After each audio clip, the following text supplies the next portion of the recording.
하겠습니다.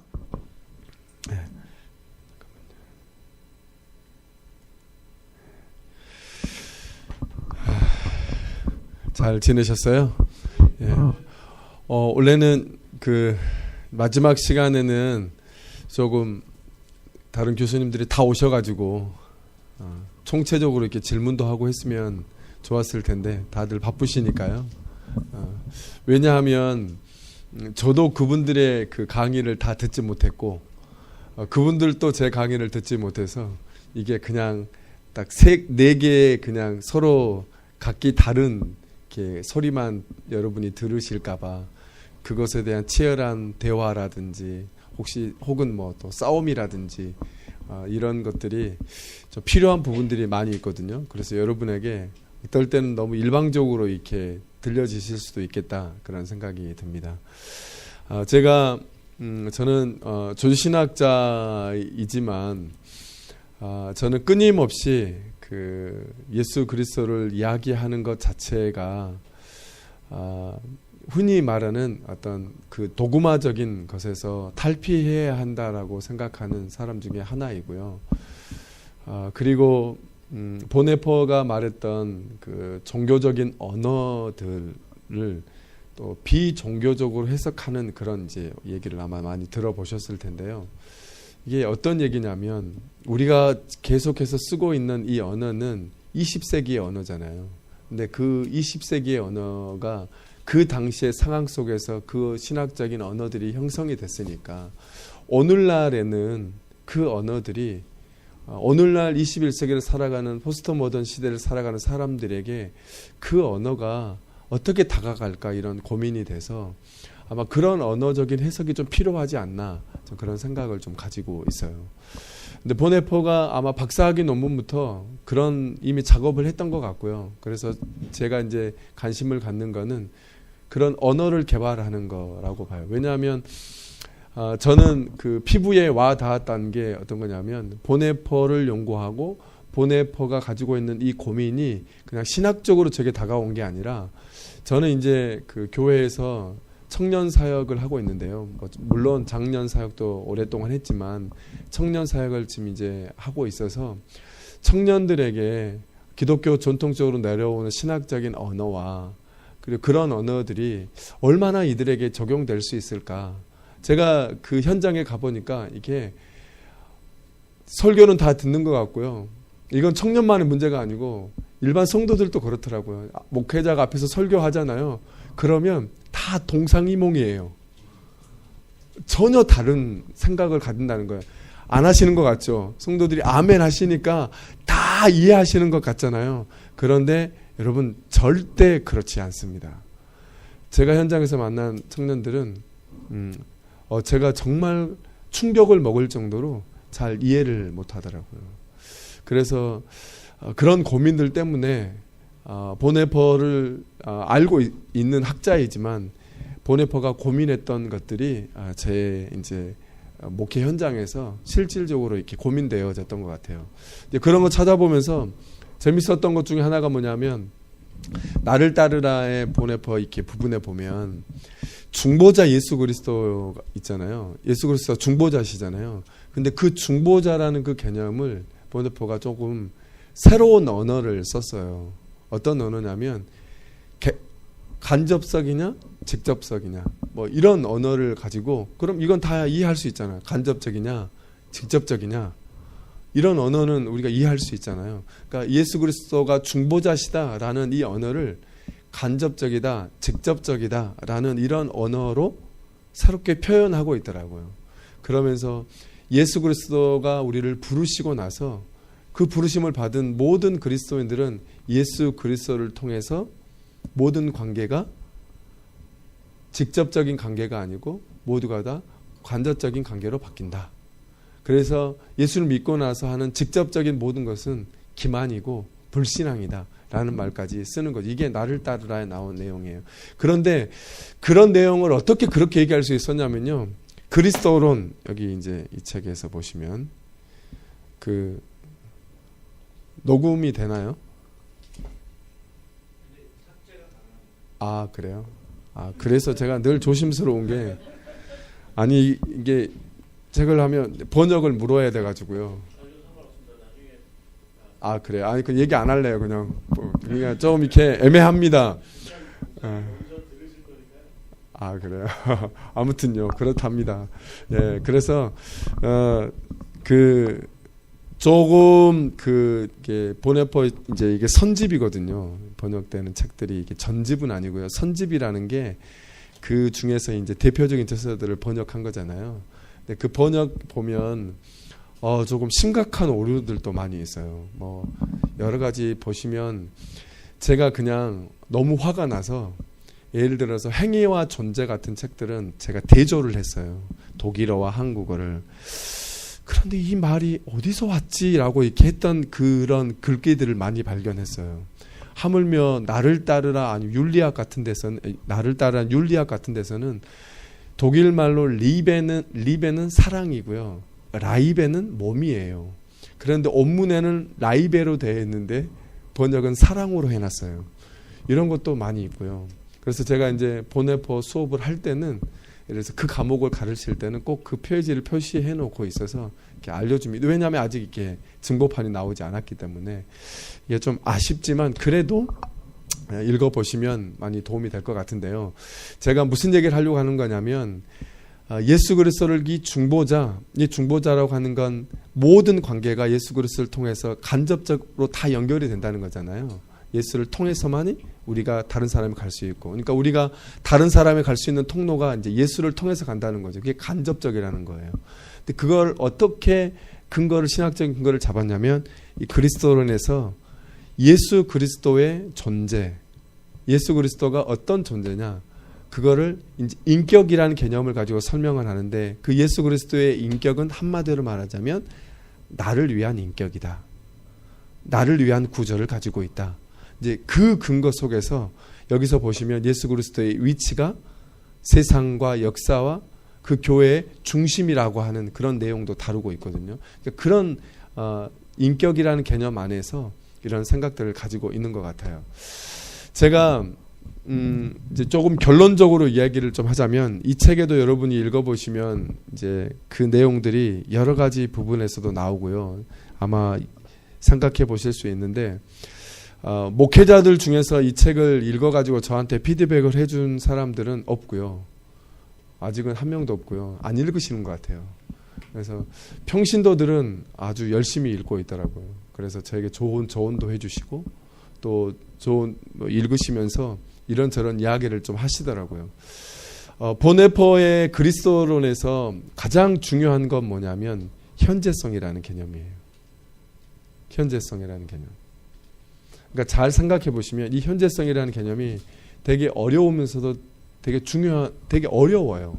왜 어렵냐면 예수 그리스도가 오늘 우리에게 누구냐라고 했을 때 그 예수 그리스도는 오늘 우리가 가지고 있는 전통적인 개념이라든지 우리 가지고 있는 어떤 지평이라든지 신학적인 지평이라든지 정통적인 지평이라든지 우리가 서 있는 위치 속에서 예수 그리스도가 누구냐라고 이렇게 질문하는 이런 차원의 문제가 아니라 그 예수 그리스도 스스로가 자기 자신을 이렇게 보여주는 거 있잖아요. 그러니까 이게 레비나스의 언어로 하자면 자기 자신을 이렇게 타자가 딱 보여주는 듯한, 그때 우리가 예수 그리스도를 정확하게 인지할 수 있다라고 얘기를 하는 거거든요. 그러니까 이게 되게 신비적이면서 되게 어려운 이야기예요. 그래서 이 현재적이라는 말이 뭐냐면 왜 이 현재적인 개념을 쓰냐, 그 현재적인 거를 내가 지금 여기서 예수 그리스도를 이야기하는 게 아니라 예수 그리스도가 자기 자신을 드러내서 저를 만나줄 때 그때 그 상황 자체가 현재적이라고 하는 표현을 쓰는 거예요. 무슨 말인지 모르시겠죠. 그러니까 이렇게 어려운 좀 개념들이 좀 있어요. 근데 이 그리스도론은 자체가 오늘 우리에게 그리스도가 누구냐라고 하는 이 문제가 되게 중요해요. 왜냐하면 이 그리스도론에서 처음에 다루는 내용이 뭐냐면 그리스도를 어떻게 이해할 수 있느냐가 문제가 아니고요. 예수 그리스도가 누구냐를 묻는 거거든요. 근데 여러분 누구냐라고 묻는 게 뭐냐면 그것은 내가 가지고 있는 어떤 전이해가 중요하지 않다는 거예요. 예수 그리스도가 자기 자신을 드러낸다는 거예요. 이게 이제 계시적인 사건이잖아요. 그렇죠? 근데 그 계시적인 사건을 어디서 우리는 발견할 수 있죠? 그 계시적인 사건을 어디서 확인할 수 있죠? 보네포의 그리스도론에서는 세 가지를 이야기를 해요. 하나는 말씀이고, 두 번째는 성내진이라고 하고, 세 번째는 공동체죠. 마지막부터 생각해 보시면 왜 공동체라고 하죠? 예수 그리스도가 자기 그 박사학위 논문에서 교회를 표현을 쓸 때, 교회는 어떤 곳이에요? 예수 그리스도를 통해서 연결된 사람들이잖아요. 그렇죠? 예수 그리스도를 통해서 간접적으로 연결된 사람들이 모이는 곳이에요. 그렇겠죠. 거기에 그래서 그 안에서 예수 그리스도가 있겠죠. 그래서 그 예수 그리스도를 보면 하나님도 인식할 수 있겠고, 이렇게 다 연결이 되니까 이 예수 그리스도를 가리켜서 공동체로 존재하는 그리스도라는 표현을 쓰잖아요. 그래서 이 공동체라는 개념 속에서 예수 그리스도가 발견되어지길 원한다는 거예요. 두 번째는 성례전이죠. 성례전. 이 성례전은 그 신도의 공동생활을 한번 여러분 읽어보셨는지 모르겠지만 혹시 다 한 번 정도 읽어보셨나요? 신도의 공동생활의 이게 특징이 뭐냐면 총 5챕터 정도로 되어 있는데요. 이게 처음에 시작을 말씀으로 해요. 그리고 그 챕터마다 한 챕터를 끝날 때마다 또 말씀으로 끝내요. 이게 구조예요. 말씀으로 시작했다가 말씀으로 끝나요. 그런데 그 책 전체는 말씀으로 시작했다가 제일 마지막은 성례전으로 끝나요. 이게 보네포가 전통적인 어떤 신학 개념을 가져오긴 한 거예요. 왜냐하면 우리가 흔히 말하는 말씀은 들리는 말씀이라고 하잖아요. 그러면 이 보이는 말씀은 뭐냐면 성례전이라고 하죠. 그래서 성례전이 보네포에게는 아주 중요한 포인트를 가지고 있는 거예요. 여러분, 이 성례전 중에 하나가 세례고 또 하나는 성만찬이잖아요. 그 나를 따르라를 제가 다 계속 질문해. 나를 따르 혹시 읽어보셨나요? 읽어보셨어요? 오래전에. 예. 그 아마 보네포 전공자들도 그렇지만 저는 지금도 제 가방에 지금 뒤에 보면 그 성도의 교재 박사학위 논문 있잖아요. 손에 닳도록 읽었는데 지금 가져와서 또 읽고 있어요. 계속 처음부터 또 다시 계속 나를 따르 계속 읽고 있거든요. 근데 이게 나를 따르라는 우리 그 교회의 어느 집사님이 이제 이거를 이해를 합니다. 이걸 이해하더라고요. 왜냐하면 지금 뭘 읽고 있냐면 저항과 복종을 읽고 계십니다. 그 두꺼운 책을. 그러시면서 페이스북에 가끔씩 거기에 글귀들을 올리셔요. 그 글귀를 읽는 것을 보니까 몇백 페이지 되는 그 위치야. 그러면서 놀라운 통찰들을 얻게 됐다고. 예, 그렇더라고요. 그래서 아마 나를 따르라나 신도의 공동생활은 아마 꼭 한번 읽어보셨으면 좋겠고요. 그 신도의 공동생활에서 이제 성례전이 마지막이라고 그랬잖아요. 근데 그 세례를 얘기하는데 나를 따르라를 보면 예수님이 육신으로 계실 때는 이제 보네포가 하는 얘기인데요. 육신으로 계실 때 나를 따라오너라라고 부르잖아요. 그죠? 그럼 제자들은 육신의 음성을 들으시는 거잖아요. 그러면서 따라가잖아요. 그러면 이제 후반부에 나를 따르라 후반부에 보면 이제 사도 바울의 이야기가 나와요. 후반부는. 근데 그 후반부에서 그런 딱 시작하면서 그 질문을 던져요. 그러면 전반부에서 예수님이 지상에 계실 때는 제자들에게 나를 따르라 할 때 직접 들을 수 있었다면 그러면 오늘날 예수님이 우리에게 직접 이렇게 부르시네. 예를 들어서 나를 따라오너라 라고 할 때 그건 어디서 부르냐는 거예요. 어디서 부를 수 있느냐. 그러니까 보네포는 그거를 세례라고 해요. 그래서 보네포에게 세례는 되게 중요한 포인트를 가지고 있어요. 세례는 예수님이 직접 부르신 것 같은 거, 그런 의미를 가지고 있어요. 그래서 보네포는 세례를 되게 강조해요. 세례를. 그래서 저는 그 목회 현장에서 세례를 좀 강조해야 된다고 생각해요. 세례를. 목회 현장에서 세례가 약해진 게 한국교회에 좀 약해진 원인이 거기에 있다고도 봅니다. 세례 교육을 얼마나 하시는지 모르겠지만 한번 잘 생각해 보시면 세례 교육의 약화가 우리 한국교회의 약화가 될 수도 있다. 저는 그렇게 봐요. 그래서 세례 교육만 잘 시켜도요. 따로 뭐 양육 제자반 이런 것은 나중에 하더라도 그것만 제대로 시켜도 제대로 신앙을 가질 수 있다고 봐요. 그런데 이제 목회 현장에서 딱 들어가 보면 그렇죠. 저희도 새 가족들을 맞이하다 보면 이 성도도 맞이했으면 이 성도를 잡아야 되는데 무슨 세례 교육이야. 한번 철저하게 교육을 누가 하겠어요. 그러니 약해질 수밖에 없죠. 그게 한국교회 현실인 건 저도 알고 있어요. 그렇지만 보네포의 입장을 대변해 본다면 아마 이 세례는 아주 강조해야 되겠죠. 그리고 이 성만찬은 어떤 의미를 가지고 있냐면 이 성만찬 자체가 보이는 말씀이잖아요. 어떤 의미냐면 들리는 말씀이 그 말씀이 이게 세상 속으로 나아갈 때 이 말씀을 살아야 되잖아요. 근데 이 말씀을 이 성만찬이 갖는 기능은 뭐냐면 세상과 이 강단과 이 세상을 연결해 시켜주는 그런 중간 역할을 하는 거예요. 무슨 얘기냐면 우리가 말씀을 들었어요. 그 말씀대로 살아가야 돼요. 그런데 그 살아가는 것을 미리 훈련하는 장소가 어디냐면 성례전이에요. 성만찬이에요. 그래서 하나님의 말씀에 현실화를 시켜주는 것, 현실적인 적용을 해주는 게 성만찬이다. 이게 보네포의 주장이에요.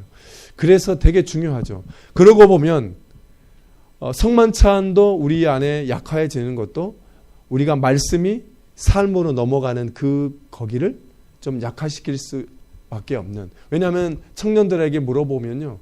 이렇게 살아라라고 했는데 그럼 구체적으로 어떻게 삽니까? 라고 하는 그것을 한 번도 이렇게 연습을 해보는 것이 없는 거예요.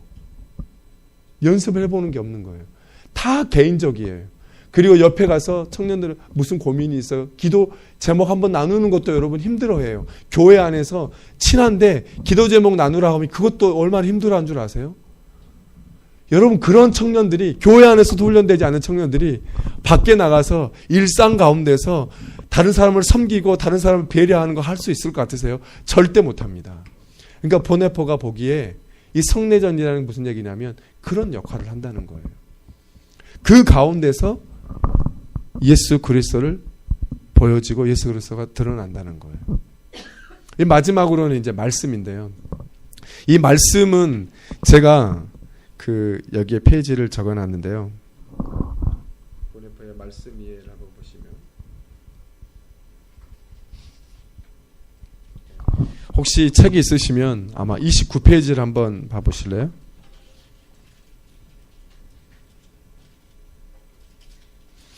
너무나도 쉬운 말씀인데요.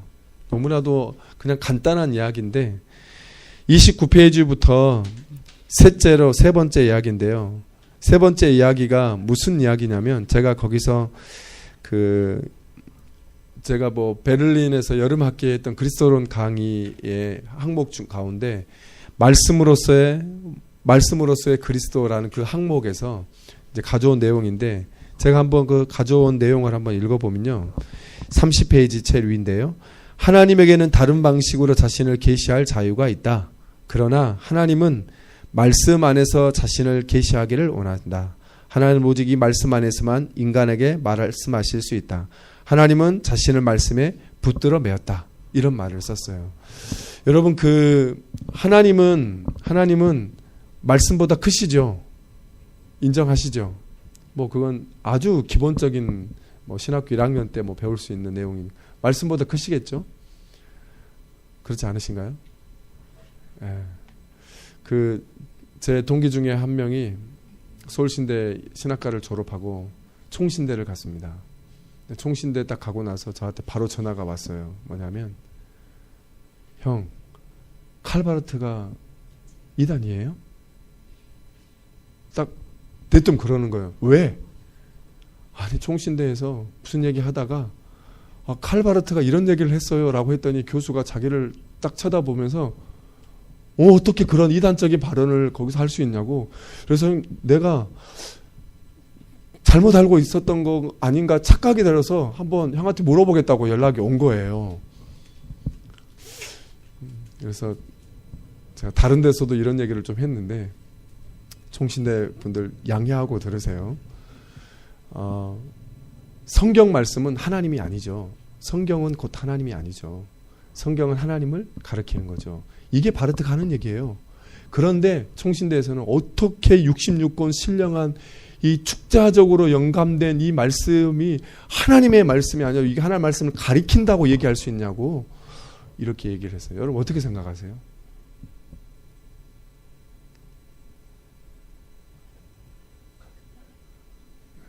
같은 말인가요? 그러니까 이게 성경은 하나님은 성경보다 크신 분이세요. 근데 하나님이 거기에 매이신 거죠. 그걸 떠날 자유도 계시는 거죠. 그런데 거기에 매이셔서 거기서 우리로 하여금 발견되어지기를 원하신다는 거예요. 그래서 여러분 이 말씀은 대단히 중요한 거예요. 그래서 보네포가 그래서 말씀 묵상을 강조한 게 아닌가. 그렇게 생각해요. 이 말씀 묵상은 하나님이 자기 자신을 드러내는 만나는 자리이니까. 그래서 이 말씀 묵상은 우리 신앙에서 해도 되고 안 해도 되고는 문제가 아니고요. 우리가 심각하게 다시 물어야 할 질문인 것 같아요. 왜냐하면 주님이 부활하셨잖아요. 부활하셨기 때문에 공동체로 존재하는 그리스도가 될 수가 있는 거예요. 오늘날 교회가 이곳이 공동체로 존재하는 그리스도라고 얘기할 수 있는 이유가 뭐냐면 부활하셨기 때문이에요. 만약에 주님이 부활하시지 않으셨다면 그렇게 이야기할 수가 없는 거죠. 근데 그 부활하신 주님이 이곳에 함께 계시는데 어떤 형식으로 드러나냐면 이 그리스도는 나오는 얘기예요. 지금 여기엔 제가 뭐 만드는 얘기가 아니고 여기서 나오는 얘기인데요.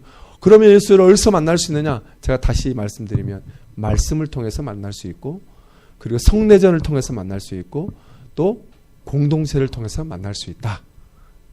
이게 거기 안에서 주님이 드러나신다라고 하는 거예요. 그런데 그때 여러분 그렇게 말씀으로 만날 때, 성례전으로 만날 때, 공동체로 만날 그때 그 시간이 바로 현재라는 거예요. 현재는 지금 우리가 그 시간을 정의할 수 있는 게 아니고요. 하나님이 우리를 만나 주실 때가 그때가 현재래요. 그래서 예수 그리스도가 오늘 우리에게 누구냐라고 했을 때 오늘이라는 그 얘기는 뭐냐면 우리가 설정하는 오늘이 아니고요. 하나님이 우리를 만나 주시는 그 시점이 바로 보네파가 말하는 현재성이라는 개념이에요. 여러분 그럴 때 보네파가 싸우는 얘기가 뭐냐면 이게 비라는 말 독일어로 비라는 어떻게잖아요. 어떻게라는 거 뭐냐면 우리가 생각하고 사고해서 판단하는 거죠. 판단의 기준이 우리에게 있는 거잖아요. 그렇죠? 근데 이게 판단의 우리의 기준에 있는 것을 철저하게 깨부순 여기 이름 모더니즘이죠. 내가 뭐 데카르트 이후에 내가 인간이 주체가 돼서 사고하는 것 자체가 이게 데카르트적 사유잖아요. 이건 모더니즘이라고 얘기하냐면 포스터 모더니즘은 뭐죠? 포스터 모더니즘은 그 자아를 자기 주체적인 이 자아 꼭 모든 것의 판단 기준일 것 같은 이 자아의 기준점을 없애버리는 거죠. 그래서 그 판단 기준을 어디에 놔요? 다 아시는데 제가 애매하게 질문해서 좀 애매하시죠? 다 아시잖아요. 너무나도. 어디에 두죠? 사이에 두죠. 사이에. 이게 무슨 사이에 두는 거야. 사이에. 이게 해체, 데리다의 해체도 거기에 있고요. 소시리의 구조주의도 사이에 두는 거예요. 그러니까 구조와 구조 사이에. 그리고 자아와 타자 사이에, 자아와 독자와 텍스트 사이에. 그러니까 리게르라는 사람들 텍스트 해석에 대해서 얘기를 하면서 의미가 어디에 있는지하고 얘기를 하냐면 텍스트 안에 있는 게 아니고 어디에 있다고 얘기를 해요? 텍스트 앞에 있다고 얘기하는 거예요. 텍스트 안에 있다는 얘기는 뭐예요? 텍스트 안에 있다는 건 그 텍스트 자체가 의미가 있다는 거 거기 안에. 저자의 의미가 있다는 거예요. 저희는 그걸 믿죠. 저는 그걸 믿습니다. 이걸 치열하게 싸우는 신학자가 한 명 계시죠. 누구냐면 저는 그 책을 우리 학생들한테 그리고 이번에도 박사과정하는 목사님들한테도 제가 그렇게 얘기를 했는데 꼭 읽으시라고 반드시 이거 읽고 설교하시라고 제가 했던 책이 케빈 베누저가 쓴 이 텍스트 안에 의미가 있는가라는 책이에요. 다 혹시 읽어보셨나요? 그냥 저는 해석학에 대해서 완전 전문가가 아닌 한 저는 해석학에 대해서는 정말 공부를 많이 했어요. 거기에 제 독일 말로 슈베어 푼크터라고 그러는데 저의 관심이 거기에 있어요. 되게 저는 해석학적입니다. 근데 그 책은 반드시 읽으셔야 돼요. 그 책이 무슨 얘기냐면 저자의 종말, 독자의 종말, 그 다음에 그 듣는 사람 청중에 대한 종말들을 다 이야기하고 나서 다시 저자를 부활시킵니다. 그러니까 무슨 얘기냐면 르게르처럼 한마디로 의미를 텍스트 앞에 놓는 거예요. 이게 왜 앞에 놓냐면 텍스트 자체에 없다는 거예요. 그러니까 우리가 성경 자체도 의미가 없다는 거예요. 별로 없고 의미가 어디서 발생하냐면 텍스트 앞에서. 텍스트 앞이 어떤 곳이냐면 텍스트와 독자가 만나는 자리, 그 사이, 거기가 있다는 거예요. 의미는 어디에 있다는 거예요? 사이 속에서 존재한다는 거예요. 구조의 차이 속에서 존재한다는 거예요. 이게 포스트 모더니즘이잖아요. 그러니까 되게 애매한 것 같은데 지금. 그래서 저는 이 포스트 모더니즘 가운데서 보네포의 신학이 저는 의미 있을 거라고 봐요. 왜냐하면 오늘 우리에게 말씀하시는 그 하나님, 그 하나님이 우리에게 말씀하시는 그때 우리에게 드러난다는 거예요. 우리가 판단하는 게 아니고 우리에게 주어지는 거죠. 어쩌면 그 예수 그리스도 안에서 예수 그리스도와 만남 안에서 인격이라는 개념도 발생을 해요. 그래서 제가 조금 완전 진보적으로 한번 얘기를 해볼게요. 아주 자유적으로 얘기를 해볼게요. 이해하세요? 혹시 과정신학에 대해서 혹시 다 좀 아시죠? 과정신학에 대해서 좀 아시나요? 이 과정신학이 우리가 갖고 있는 인간성이라는 인격이 이렇게 고정되어 있다고 보지 않고 이게 어떤 다이나믹한 어떤 그런 개념을 가지고 계시잖아요. 그러니까 이 보네포도 자세히 들여다보면 인격이라는 개념이 딱히 어떤 고정되어 있다는 게 아니고 예수 그리스도를 만나는 현재에 그때 자기의 인격이 드러나요. 그러니까 예수 그리스도와 가는 타자가 나에게 딱 드러나는 순간 거기에 누군가 반응을 할 거 아니겠어요? 여러분 반응을 하죠. 그죠? 누군가 뭔가 모르지만 내 존재 자체 중에 누가 반응을 할 거 아니겠어요? 예수 그리스도는 인격에 내가 반응을 하겠죠. 그 반응하는 게 인격이래요. 근데 그 반응이 뭐냐면 독일 말로 안트보르트고요. 그 반응 자체가 책임이래요. 그래서 인격이라는 개념과 책임이라는 개념은 보네포에게서 같이 가요. 그래서 되게 중요해요. 예수님이 나를 부르시잖아요. 거기에 대해서 제가 반응을 하죠. 그죠? 그 반응하는 걸 가리켜서 윤리학에서는 그걸 가리켜서 책임이라고 표현을 써요. 나를 따르라에서는 그거를 주님을 따라가는 삶이라고 표현해요. 나를 따르라. 그럴 삶을 쓰고요. 그래서 이 인격이라는 개념이 거기에서 우리는 우리 스스로가 그게 인격이라고 어떤 정체된 어떤 확정된 개념이라고 생각할 수 있지만 이거는 쉘러라는 철학자가 그렇게 갖고 있었어요. 이 보네포라는 사람은 인격이라는 개념을 여러 학자들이 가져왔지만 쉘러도 그 가운데 철학자들 가운데 인격이라는 개념 자체를 고정되어 있다고 인간 스스로 안에 자아 안에 인격이라는 개념을 가지고 있다고 보는데 그것보다 보네포는 조금 더 역동적이게 얘기한 것 같아요. 여기에 대해서 뭐 이런저런 비판할 수 있을 거라고 봐요. 아니 비판을 해야 하고요.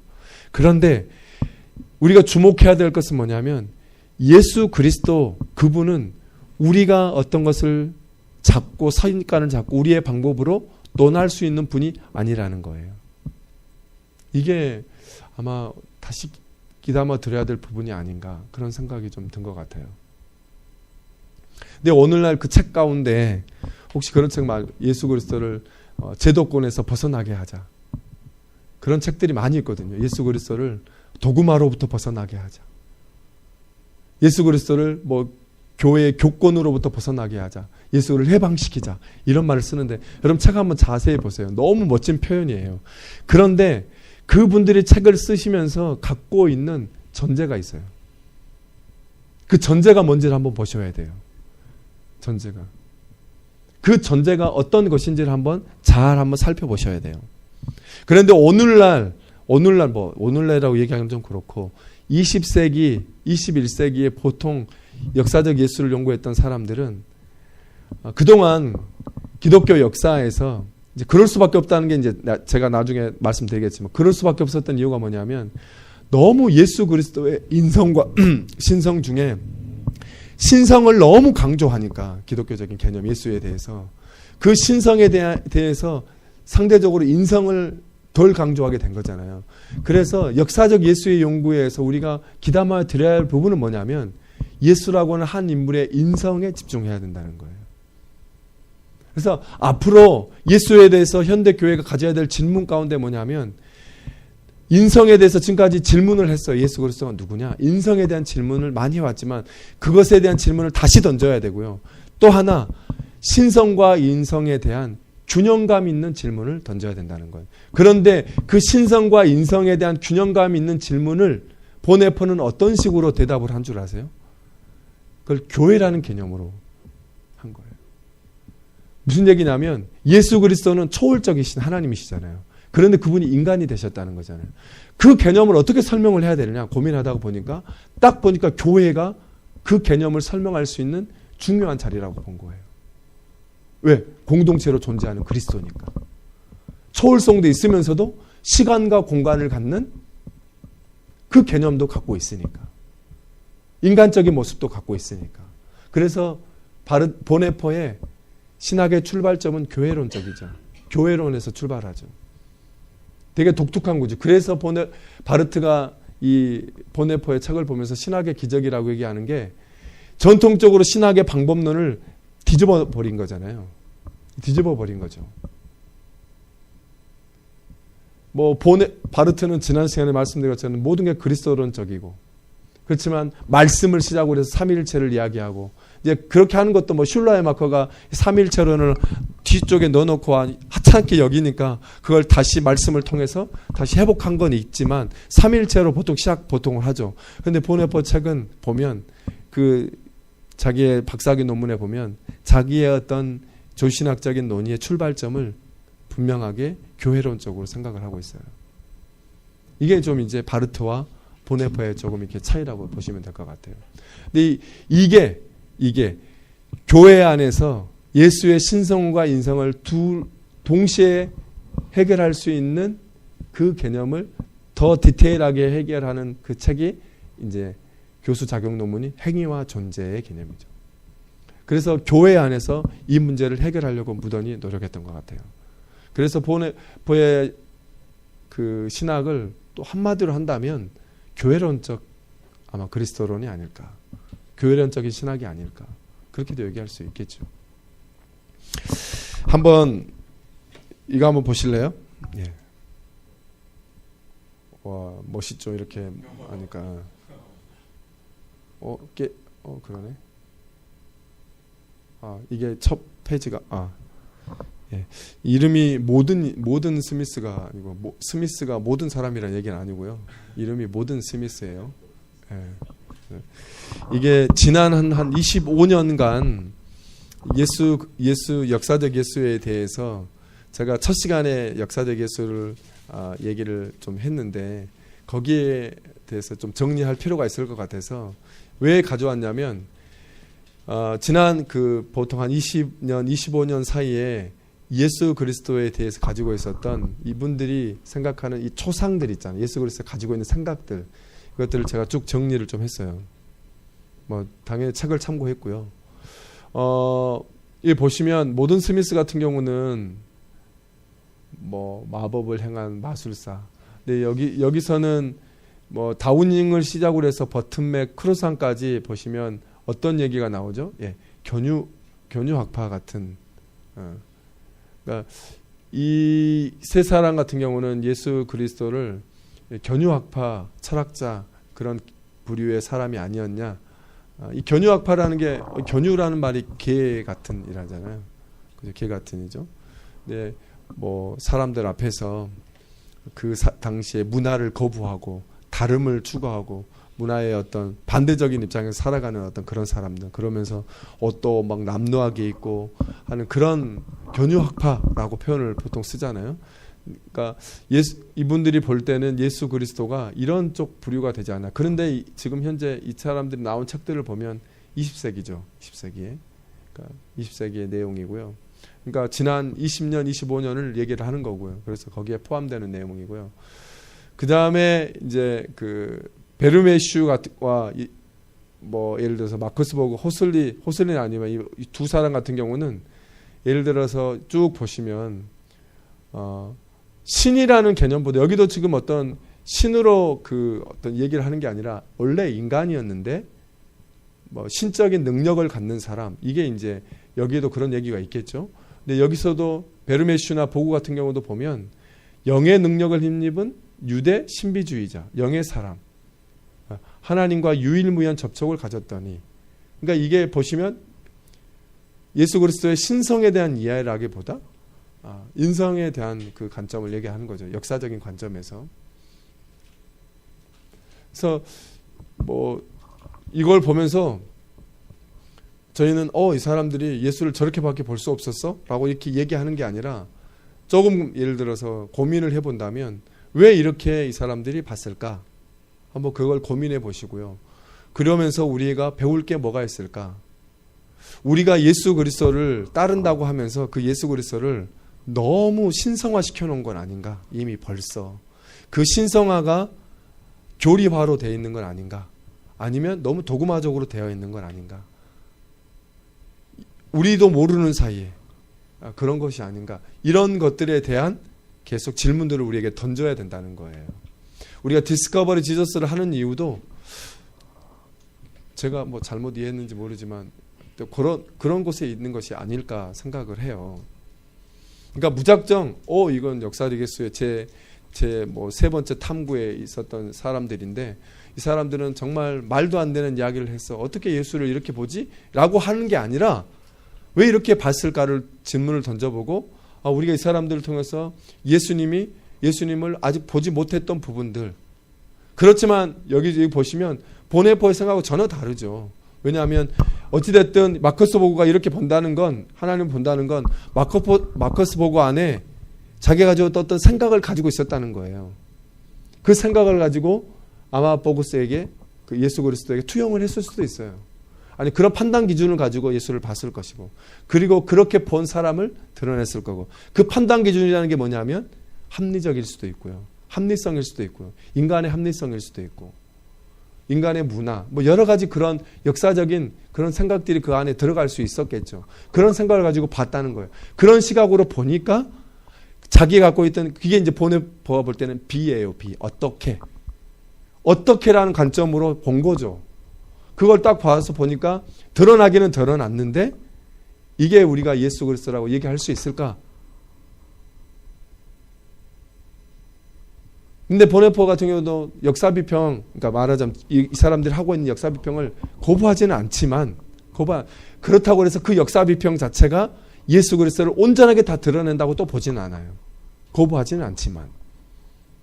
그래서 여러분이 이 둘 사이에서 좀 고민할 필요가 있는 것 같아요. 그런데 제가 그냥 앞에서 얘기하는 사람으로서는 여기에서 예수 그리스도의 인성에 대한 강조가 우리가 좀 다시 회복할 필요가 있다. 거기에 대해서 조금 균형감 있는 신성과 인성의 개념이 필요하겠다라는 생각이에요. 그러니까 여러분 생각 속에 예수님 딱 생각하면 인간적인 예수님을 더 많이 생각하시는지, 아니면 좀 신적인 그 하나님의 개념으로서의 예수를 많이 생각하는지, 그걸 한번 고민해 보시라는 얘기예요. 그렇지 않겠어요? 그래서 우리가 결론적으로는 저는 오늘 어떻게 결론을 내릴 거냐면, 오늘 우리에게 그리스도가 누구냐라는 질문에 대한 답은 뭐냐면 다시 성경을 읽는 거예요. 이것밖에 없어요. 그러니까 그리스도론의 질문은 결국에는 텍스트의 질문으로 됩니다. 성경 해석의 질문으로 돌아가게 되어 있어요.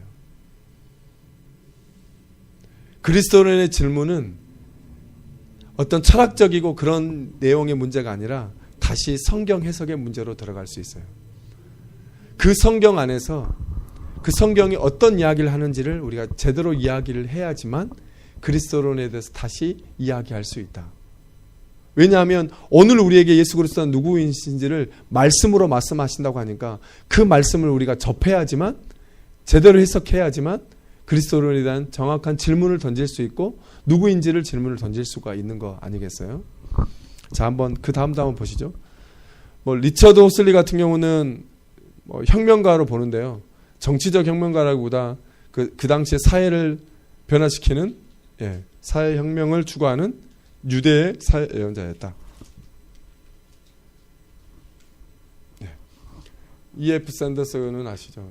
이제 E.F. 샌더스나 뭐 예를 들어서 뭐 존 마이어 이런 사람들은 여기 쭉 이렇게 보시면요, 이 사람들은 보시면 좀 종말론적인 개념이 강하죠. 엔티라이트도 그렇고 이 사람들은 그 뭐 예수 그리스도의 종말론적인 성격 뭐 그런 얘기들을 많이 강조하고 있는 것 같아요. 그러니까 유대의 종말론적인 예언자다. 여기서 샌더스도 그렇게 주장하고 존 마이어도 그렇게 주장하고 그 다음에 뭐 벤 위더링턴 3세 이 사람도 종말론적인 예언자다. 그리고 엔티라이트도 종말론적인 예언자다. 이런 얘기를 많이 쓰고 있죠. 그래서 뭐 엔티라이트 같은 경우는 이스라엘 백성들이 아직 온전하게 해방이 되지 않았다. 아직 영적인 포로 가운데 있다. 근데 그것을 다시 회복하여 선언할 것이다. 선언한 이로 예수 그리스도를 보는 거죠. 그래서 이 여러 가지 뭐 예를 들어서 뭐 유대교의 회복 신학의 기반 위에서 예수의 말씀과 행위를 해석하기도 하고 비유는 뭐냐? 하나님의 백성을 새로운 출애굽을 통해 구해내는 상징으로 보고 하는 이런 이야기들을 엔티라이터가 하게 되는 거죠.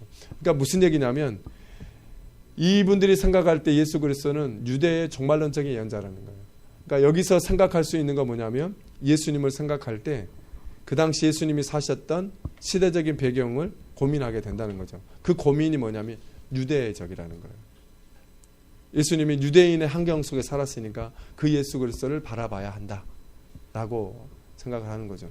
앞에 나왔던 견유학파 같은 경우는 그렇게 주장을 한다는 건 뭐냐면 예수님이 사셨던 그 시대의 배경과 좀 단절되어 있는 것을 어쩌면 얘기하실 수도 있을지 모르겠어요. 이게 제3 연구자들이 지난 25년 동안 뭐 했던 사람들이고 여기 보시면 대부분 성서신학자들이에요. 성서신학자들. 제가 조신학자인데도 불구하고 조신학적 얘기를 지금 거의 안 하고 있는 건데요. 성서신학자들이 예수님을 어떻게 보느냐, 그것도 역사적인 예수 연구를 하고 있는 사람들이 어떻게 보느냐, 그들이 어떻게 예수님을 그리고 있느냐, 그걸 얘기하고 있는 거예요. 이들도 예수님을 오늘 우리에게 예수 그리스도가 누구냐라고 하는 질문을 던지고 있는 거죠. 그러니까 여기서 배울 수 있는 건 뭐냐면 예수님의 인간성을 주목하고 있고요. 그리고 예수님이 어느 시대 쪽에서 살아가느냐, 그 시대의 배경을 고민하게 있는 거예요. 그래서 여러분 이게 무슨 얘기냐면 오늘 우리가 예수 그리스도를 이야기한다고 하는 것은 뭐냐면 신성과 인성에 대한 논의가 우리 안에 분명하게 균형감 있게 얘기돼야 되고요. 또 하나는 우리가 살아가는 실존이라는 이 현장 가운데서 예수 그리스도를 논의할 수밖에 없다. 또 우리식으로 말하자면 그렇게밖에 이해가 되지 않는다는 거예요. 네, 이것 자체를 쭉 보시면 이 그리스도론 논의 자체가 어떤 것 같으세요? 이건 제가 볼 땐 제 눈으로 볼 때는 저도 이게 제 시각일 수 있는데 이게 성서 해석이에요. 계속 그리스도론은 이게 추상적인 논의가 아니에요. 성서 해석의 논의밖에 될 수가 없어요. 어쩌면 보네포는 그걸 묵상적으로 풀었을 수 있지만 성서 해석도 하는 거예요. 보네포 해석은 신학적인 해석이라고 하잖아요. 신학적 해석. 그 신학적 해석이라는 뜻이 뭐냐면 교회의 책으로 읽는다는 거예요. 그리스도의 입장에서 읽는다는 거예요. 그게 신학적인 관점인 거죠. 그것을 통해서 예수 그리스도를 보기 시작한다는 거. 그리고 그 드러난 예수 그리스도 앞에서 책임적으로 살았던 거. 그러니까 예수 그리스도에서 물었어요.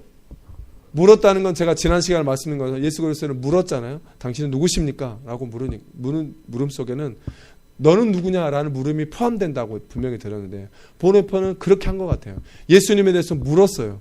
그러면서 그 말씀을 묵상하고 말씀을 해석하면서 그 해석 가운데서 말씀하신 예수를 발견하고 그게 오늘 나에게 주는 말씀으로 받아들이고 비록 어제 얘기했던 말씀과 조금 다르다고 할지라도 그게 오늘 나에게 하신 말씀으로 받아들이고 그 말씀에 윤리학적인 용어로 하자면 자기의 목숨을 걸어버렸던 것 같아요. 그리고 그 말씀대로 살아버렸던 것 같아요. 그게 여러분 보네포에게서 우리가 지금 우리에게 좀 배울 수 있는 것이 아닌가. 그래서 예수님에게서 묻는다는 건 뭐냐면 단순하게 철학적인 물음이 아니라요.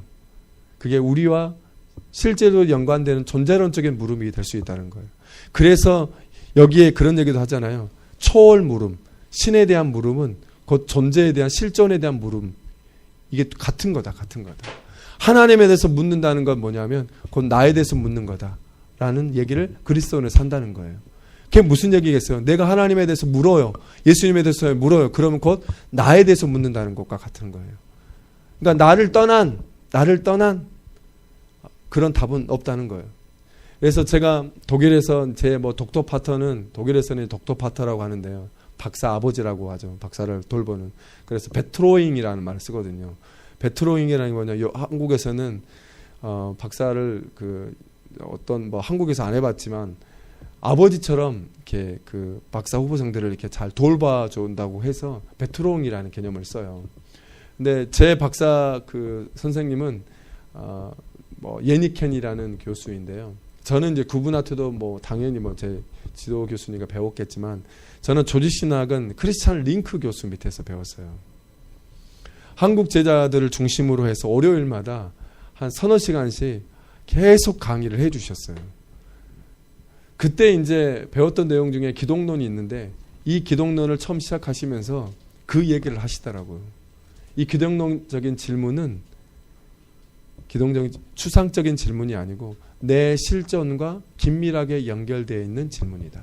예수 그리스도가 누구냐라고 하는 질문은 내가 누구냐, 내가 어떻게 살아야 되느냐라는 그런 질문과도 다 동일하게 포함되어 있다라고 이야기를 하는 거죠. 그래서 이런 것들이 그 내용에 자세한 내용들은 다 있겠지만 이런 생각들을 갖는 게 되게 중요하다고 봅니다. 자, 한번 다 영어로 해서 죄송합니다. 이런 거 이 정도야 다 괜찮으시죠? 제가 이제 그 대표적으로 오늘날 이미 1957년의 이야기지만 이게 이제 그 과정신학에서 말하는 그리스도론이잖아요. 그렇죠? 이 과정신학에서 앞으로 하이트 헤드예요. 과정과 실제라는 거고. 여기서 과정신학에서 그리스도론에서는 지저스록이라고 이 말을 선호해요. 과정신학적 그리스도론 이런 개념보다는 그냥 어떻게 해석을 해야 될까요? 예수학? 예수학. 여기서도 보시면 예수님의 인격, 인간성에 대한 강조가 되게 많아요. 근데 이 인간성이라는 게 이 과정신학에서 보세요. 픽스가 안 됐다잖아요. 픽스가 안 되고 어디에 모든 인간 안에 있다는 거죠. 모든 인간 안에. 왜냐하면 이 로고스가 모든 것 안에서 성육신이 됐다고 하는 표현을 쓰는 거니까 여러분 그래서 이제 어떤 실제가 있다면 그 만남 안에서 예수님이 드러난다고 하니까 이게 오늘날 완전 거의 포스트 모더니즘의 어떤 생각들을 거기에 담고 있는 거예요. 예수가 모든 거 안에 다 발견. 그러니까 여기서 쭉 보시면 보세요. 이 사람들이 얘기하는 거 보시면 제한되게 말한다는 거예요. 뭘 말하냐면 이 로고스라는 자체가 오직 예수 안에서만 이렇게 성육신이 되었다고 말하는 거는 너무 예수 그리스도의 사건을 제한적으로 얘기를 한다는 거예요. 그러니까 그 다이믹한 그 과정들 가운데 서로 다른 사람들 실제들의 안에 예수님이 다 성육신을 하셨기 때문에 존재들을 하셨기 때문에 그 존재들과의 이 만남들을 통해서 예수 안에서 드러나는 그 인간성이 다 발견이 되고 다이나믹하게 발전되어 가고 이해될 수 있을 거다 이렇게 표현을 쓰는 거죠. 이게 이제 과정신 이걸 그리스도로 적용을 하는 거죠. 그래서 그리스도의 인간성은 좀 다이나믹하다 이런 표현을 쓰는 거죠.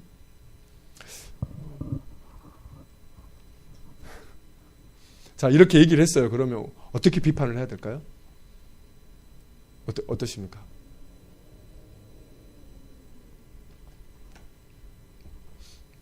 성도가 와가지고 이렇게 질문했어요. 우리는 어떻게 답을 해야 할까요?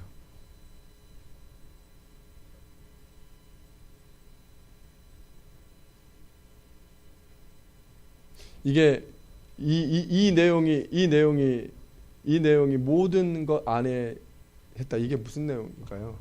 흔히 말하면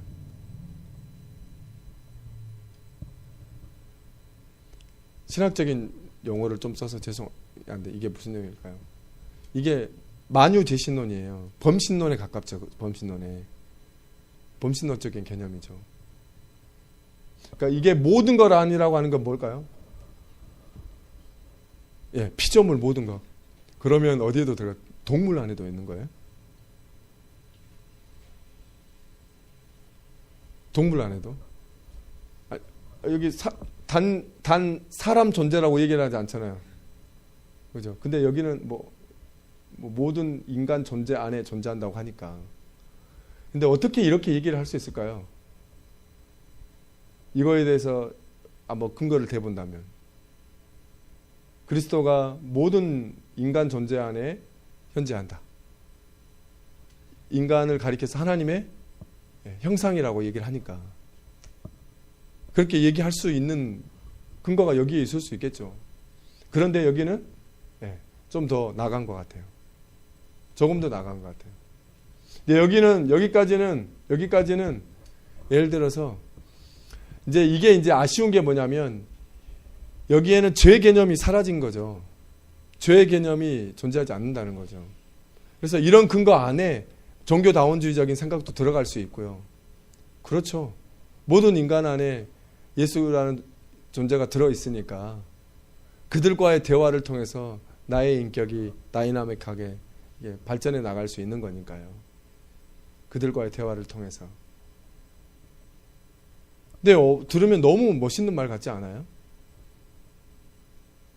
근데 여기 보시면 그리스도의 현재적 경험, 이 현재적 이 경험이라는 게 어떤 경험을 얘기할까요? 지금 이 얘기를 얘기하는 건데 현재적인 경험을 뭘 얘기할까요? 그리스도의 계시를 얘기할까요? 아니면은 지금 여기서 보시면 모든 인간들 존재와 함께 현존하신다고 하는 거 보면 인간의 만남을 얘기하는 걸까요?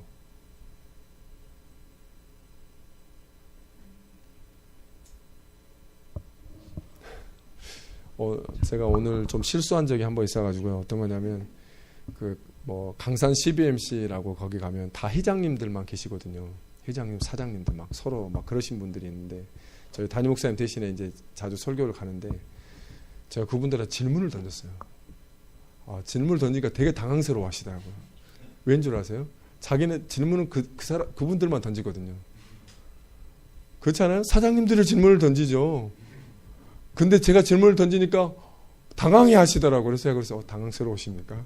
질문을 계속 던졌어요. 오늘만 좀 당황스러우시라고.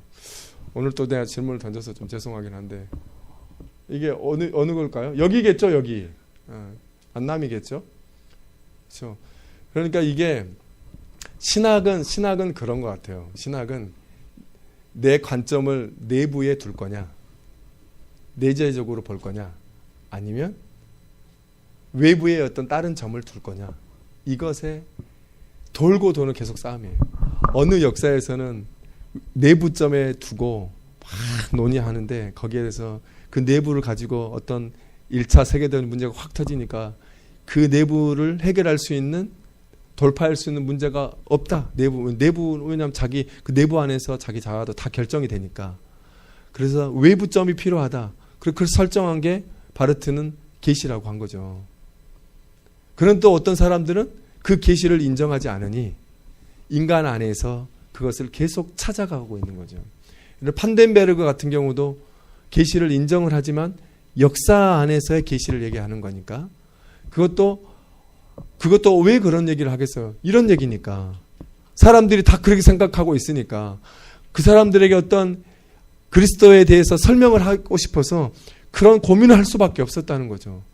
그래서 예수 그리스도의 그 역사를 일반 역사 안에서 온전히 드러낼 수 있다. 역사성을 엄청 강조하는 것 같지만 그리스도의 계시적인 사건의 특수한 오늘이, 그러니까 보네포가 말하는 오늘 여기 예수가 열어줄 때 현재가 드러나는 어떤 그런 역사는 조금 약화될 수 있다는 거죠. 그러고 보면 보네포 이야기는 너무 이게 은혜스러운 이야기가 되는 거예요. 이런 얘기에 비하면. 왜냐하면 보네포는 그래도 외부점이 있잖아요. 그렇지 않아요? 외부점에 있는데 내부점에 있죠. 그걸 교회 안에서 발견한 거예요. 교회 안에서. 교회는 지금 우리 내부 안에 있는 것 같으니까. 그 속해 있으면서도 속해 있잖아요. 그런데 그게 외부점이면서 내부점이 될 수 있다는 게 교회 안에서 발견한 것 같아요. 왜? 교회는 그리스도로 존재하는 공동체로 존재하는 그리스도시니까 그 교회라는 개념은 초월의 개념도 있잖아요. 외부적인 개념도 있잖아요. 그런데 내부적인 개념도 거기에 갖고 있는. 왜냐하면 거기에 그리스도가 계시니까. 그래서 교회에 집중한 것 같아요. 여러분께 신학서적을 쭉 읽어보시면 여기는 전형적으로 내부점의 관점을 갖고 있죠. 그죠? 근데 선택은 몫인 것 같아요. 예를 들어서 신학 윤리에도요, 두 가지 윤리가 있어요. 크게. 신학적인 윤리가 있고요. 윤리적 신학이 있어요. 이게 무슨 말인가 하시잖아요. 신학적 윤리는 관점이 어디냐면 외부점이에요. 그러니까 제가 말하는 외부점은 계시를 얘기하는 거예요. 계시를. 우리가 흔히 전통적으로 이해하는 계시. 왜냐하면 우리 바깥에서 오는 거잖아요. 우리에게 오시는 거잖아요. 우리 안에서 계시를 만들어내는 게 아니잖아요. 우리의 정신구조 안에서 하나님의 존재를 발견해내는 게 아니잖아요. 하나님의 존재는 계시를 통해서 우리에게 알려주시는 거잖아요. 그렇죠? 제 말이 맞죠? 네. 그래서 아마 그런 계속 싸움이지 않을까라는 그런 생각이 계속 듭니다. 자, 한번 이 과정신학은 이 정도로 한번 하고 넘어갔으면 좋겠는데요. 예. 그 다음에 한번, 죄송해요. 계속 영어로만 해서. 좀 멋져 보이려고.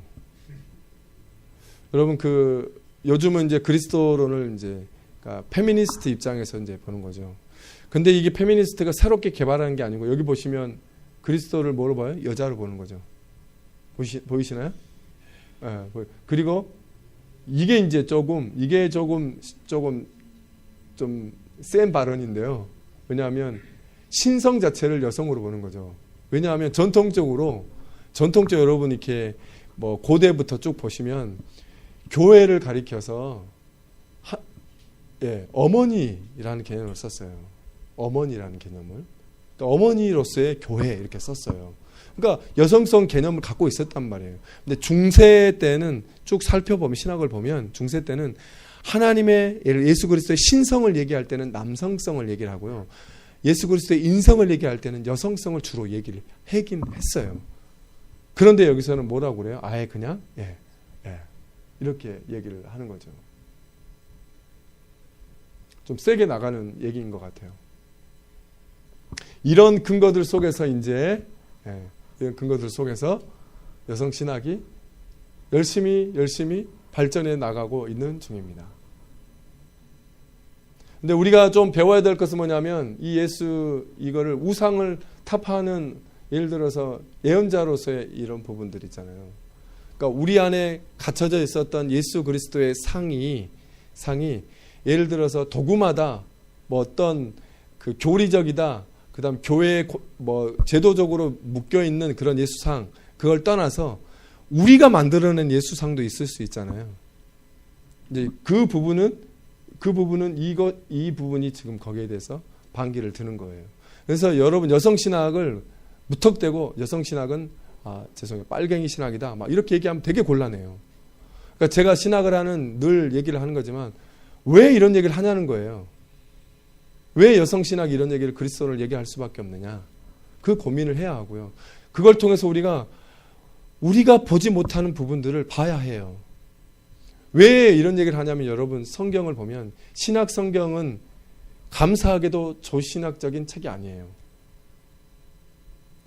신학 성경은 예수 그리스도라는 이야기가 있고요. 그 이야기가 각각의 상황에 따라서 그 공동체에게 들려질 때 그 공동체에 맞게 공동체의 답을 하기 위해서 그 공동의 상황에 맞게 쓰여진 게 신학 성서예요. 그러니까 신학 성경을 보면 다양한 예수의 상들이 그려져 있어요. 그런데 중요한 건 뭔 줄 아세요? 그 다양한 예수 그리스도의 상이 역사를 거치면서 고대 이런 시간들을 거치면서 어떤 특정한 하나의 상만 우리가 기독교 역사에서 강조하기 시작을 했다는 거예요. 그 특정한 상 하나. 예를 들어서 로고스 그리스도론. 근데 우리는 지혜자 그리스도론. 뭐 이런 얘기는 잘 안 하잖아요. 그러니까 로고스에 대한 얘기를 왜 하냐면 그 당시 때 예수의 신성과 인성에 대한 논의를 하다 보니까 초기 기독교에서는 이 로고스라는 개념이 되게 중요했어요. 그래서 신약 성경에 수많은 예수 그리스도의 모습들이 발견해요. 예수 그리스도의 상들이 발견한단 말이에요. 그들의 상황에서 예수 그리스도를 고백하고 그들의 현장 가운데서 예수 그리스도가 보이신 방법에 대해서 그들이 인생으로 삶으로 반응했던 그런 내용들이 고백들이 다 들어가 있는 거잖아요. 그런데 그 중에서 우리는 취사 선택을 해서 그것이 기독교의 역사 전부인 양 우리는 갖고 왔다는 거예요. 만약에 저는 그렇게 믿거든요. 그렇다면 우리가 디스커버리 지저스를 통해서 회복해야 될 것은 뭐냐면 그 신약 성경의 다양한 예수 그리스도의 상을 우리 안에 회복하는 거예요. 이게 정말 중요하다고 봐요. 그래서 성경을 다시 읽어야 해요. 그러니까 그리스도론의 끝자락은 어디냐면 성경이에요. 텍스트예요. 그럼 또 끝자락이자 시작점이 어디냐면 텍스트 해석이에요. 그게 들어가셔서 성경을 다시 읽어야 해요.